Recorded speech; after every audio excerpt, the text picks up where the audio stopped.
ৰাতিপুৱা টিউশ্যন কথা কৰি আহি লাগি গ'লোঁ কামত আৰু মা আৰু বাইদেউ যিহেতু সভা চভা গিছি মই ভাত ৰান্ধিব লগা হ'ল ইয়াৰ ভাত আৰু চয়াবিনৰ আঞ্জা বনাই আছোঁ ইয়াৰ চব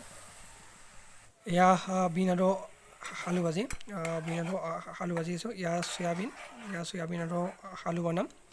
আৰু যিহেতু ঘৰত বা নহ'লে ঘৰত অকলশৰীয়া চব কাম ময়ে কৰিব লাগে আৰু এয়া চব চয়াবিনৰ আঞ্জা হ'বই মাতা ইফালে চয়াবিনৰ আঞ্জাখিনি হোৱা মিনি ৰাতি ভাত খোৱা বাচন আছিল দুখন সেই বাচন দুখন ধুই লওঁ এয়া বাচনখিনি ধুই লওঁ দিয়ক আৰু চাকি জ্বলালোঁ আৰু হনুমান চালিচা পঢ়িলোঁ আজি মন্দিৰৰ চাকি তাতে অলপ দেৰি হ'ল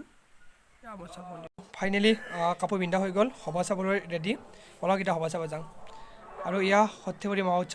সভা মহোৎসৱ আহি পালোঁ অলপ এতিয়া আমি সভা চাওঁ কাষত থকা জিলাপিকেইখন দোকানকেইখন দেখি জিলাপি খাংখাংকৈ লাগি গৈছে পলস মা বাইদেউ ভিডিঅ'টো ইমানখিনিয়ে ভিডিঅ'টো ভাল লাগিছে লাইক কমেণ্ট কৰি দিব